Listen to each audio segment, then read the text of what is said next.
Hello everyone, welcome back to our channel, and today we are going to study about the nervous tissue injury. It's a part of the nervous system, which is the part of the human anatomy. And if you're just watching our videos regularly and keep liking it, please try to subscribe and show some support to our channel. आज हम पढ़ने वाले हैं nervous tissue injury. What is nervous tissue injury की what is सबसे पहले what is the nervous tissue is the neuron. तो सबसे पहले हमने यहाँ पर डायग्राम बनाई हुई है। तो सबसे पहले आपको डायग्राम में क्या देखने को मिलता है कि डायग्राम में मैंने यहाँ पे बनाया है कि यहाँ पे मैंने ब्रेन मतलब सबसे पहले मैंने ब्रेन बनाया है। यहाँ पे वो आपका स्पाइनल कॉर्ड बनाई है। टोटल जो ब्रेन और स्पाइनल कॉर्ड है वो सीएनएस का पार्ट है। सीएनएस हमारा होता है सेंट्रल नर्वस सिस्टम। जो सेंट्रल नर्वस सिस्टम का पार्ट है सीएनएस। अगर आप स्पाइनल कॉर्ड को यहाँ पे जूम करके देखोगे ना, तो जूम करके देख के आपको स्पाइनल कॉर्ड कुछ ऐसी नज़र आएगी। ठीक है, स्पाइनल कॉर्ड का मैंने पार्ट पार्ट लिया हुआ है। यहाँ पे यहाँ से थोड़ा कट करके मैंने स्पाइनल कॉर्ड की वाला पार्ट लिया हुआ है। इसकी डोर्सल साइड ये वाली है पीछे वाली, और अगली वाली साइड वेंट्रल साइड है। ठीक है, और अब देखो स्पाइनल कॉर्ड तो आपकी सीएनएस सेंट्रल नर्वस सिस्टम का पार्ट है। सेंट्रल नर्वस सिस्टम का पार्ट है, पर जो स्पाइनल कॉर्ड से नर्व यानी स्पाइनल नर्व जो होगी वो होती है पीएनएस का पार्ट।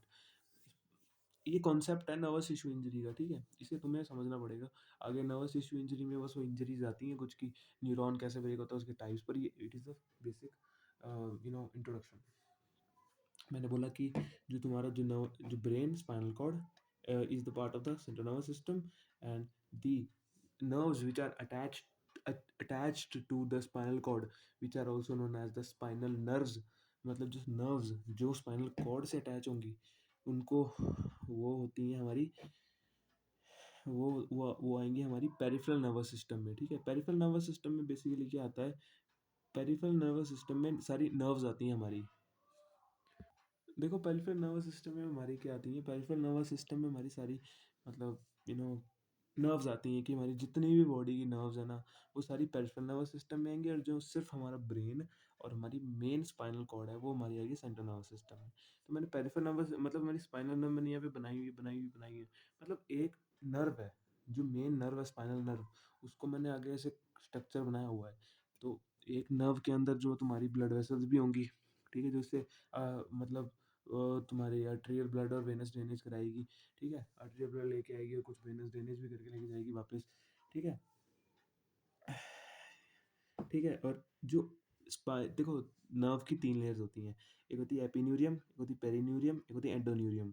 ठीक है, और कुछ हमारे नर्व्स के अंदर ऐसे सर्कुलर स्ट्रक्चर्स होंगे होंगे जिसे हम बोलेंगे फेसिकल। ओके, ठीक है। और इसके अंदर मतलब पहले एपिन्यूरियम, फिर उसके अंदर होगी एक यहाँ पे बना दी मैंने पेरिन्यूरियम, और इसके अंदर होंगे तुम्हारे न्यूरॉन्स। ठीक है, और ये जैसे मैंने माइलिनेटेड न्यूरॉन का स्ट्रक्चर बनाया था, इसमें नोड ऑफ रैनवियर प्रेजेंट होगी, श्वान सेल्स भी हैं।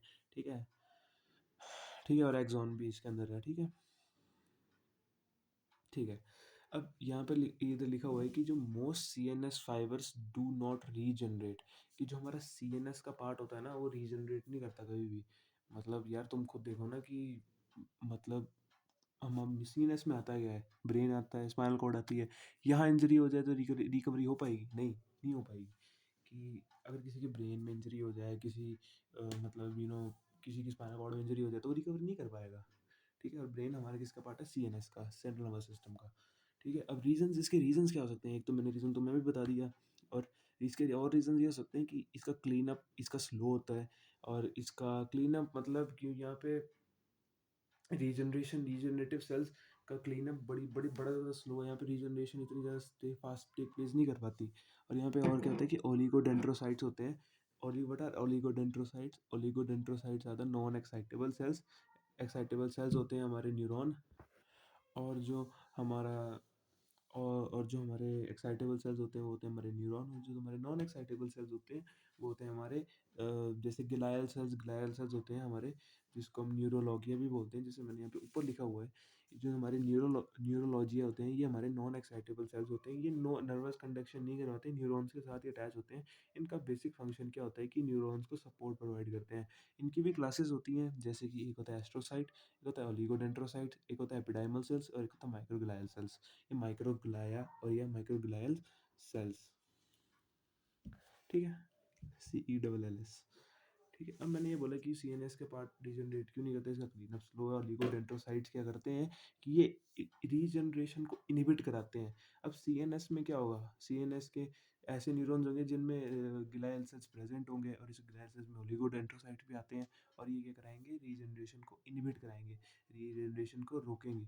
ठीक है, और इधर इन्वायरमेंटल कंडीशंस भी कुछ ऐसी नहीं होती हैं कि ये रीजनरेशन को टेक प्लेस कर सकें। ठीक है, अब पीएनएस में क्या होता है कि जैसे हमारी जो स्पाइनल, जैसे आगे नर्व्स आती हैं, जैसे स्पाइनल नर्व ही रख लो आप, तो स्पाइनल नर्व में क्या होता है कि ये रीजनरेट करती हैं, यहाँ पे अगर जोड़ वोड़ लग जाए तो ये रीजनरेट कर सकती हैं। ठीक है, अब जो न्यूरॉन्स होते हैं पीएनएस में, they can regenerate. Why?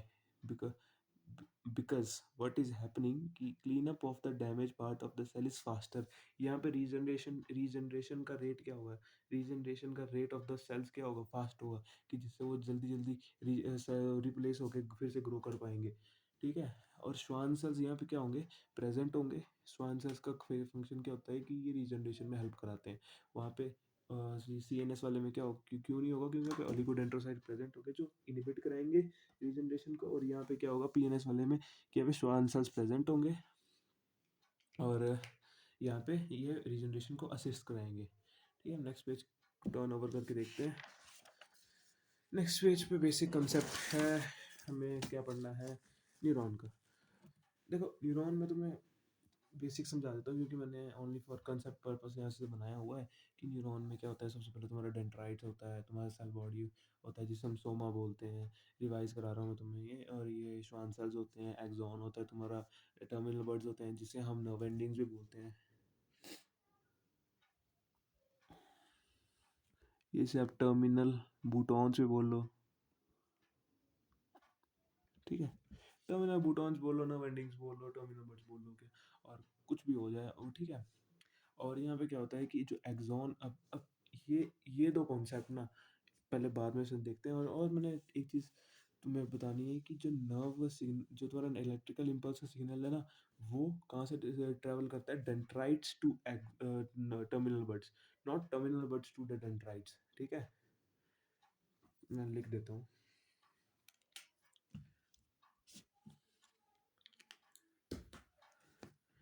Direction of nerve impulse, ये मैंने बना दिया डायरेक्शन ऑफ नर्व इम्पल्स। ये कुछ इस साइड को होगा, और ये कहाँ से कहाँ तक होगा, ये होगा तुम्हारा डेंड्राइट्स टू टर्मिनल बर्ड्स। ठीक है, अब देखो यहाँ पर क्या होगा कि अब ऊपर एक कंसेप्ट रह गया था हमारा, कि ऊपर एक कंसेप्ट ये रह गया था कि अब तुम्हें न्यूरॉन का स्ट्रक्चर तुम्हें पता लग गया, पर न्यूरॉन में एक स्ट्रक्चर, न्यूरॉन के स्ट्रक्चर में तुम्हें एक एडिशनल चीज़ ये पता होनी चाहिए, जो सेल बॉडी होती है ना, अगर उस वहाँ पे डैमेज हो जाए तो ये रीजनरेट नहीं करेगी।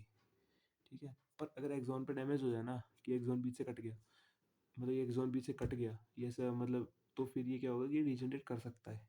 ठीक है, क्या मतलब, if axon is damaged it can regenerate, और यहाँ पे लिखा है कि if the cell body is damage it can't, the neuron can't regenerate. ठीक है, तो इतना तुम्हें बेसिक कंसेप्ट पता लग गया कि लेयर्स कौन सी होती हैं, न्यूरॉन में क्या सिस्टम होता है रीजनरेशन का, कौन सा पार्ट रीजनरेट कर सकता है, कौन सा नहीं कर सकता है, CNS PNS, everything, you know ठीक है, तो अब हम नर्व इंजरीज के अब के ऊपर आते हैं, जो हमारा मेन टॉपिक है। ठीक है, तो what are the types of nerve injuries which we see in the neuron.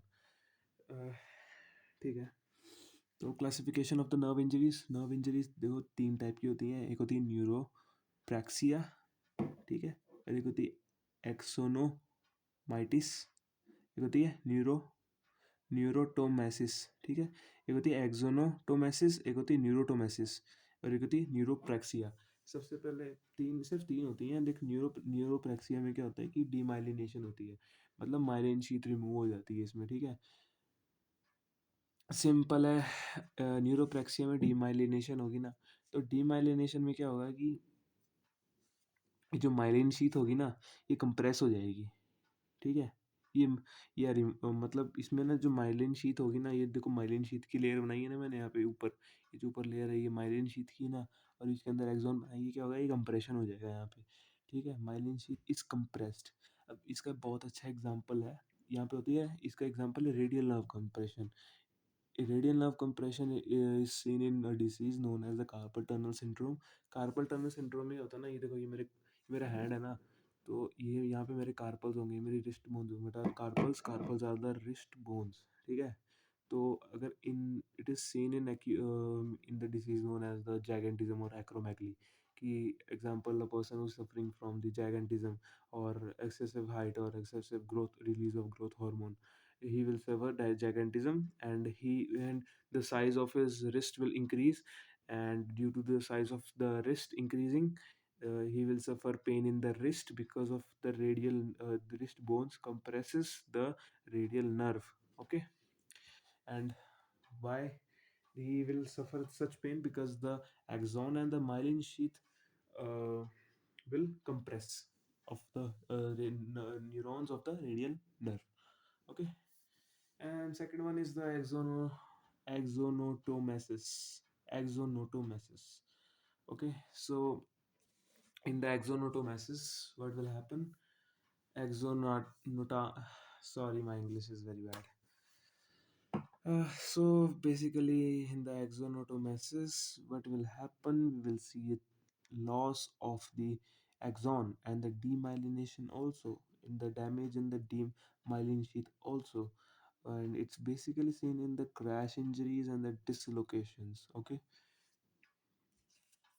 and the last and the final ones is the neurotomisis. Neurotomisis, and the neurotomisis, what we will see the total breakage. We will see the total breakage in the, or the total crack in, or total cut in the neuron from the middle. Okay, so I think it's over for today, and our topic is over. We have just studied the classification of the nerve injuries. There are three type of nerve injuries: neuropraxia, axonotomisis, and neurotomisis. And we studied the basic of the nerve tissue injury. I just show you this a little bit. This is the all we studied today.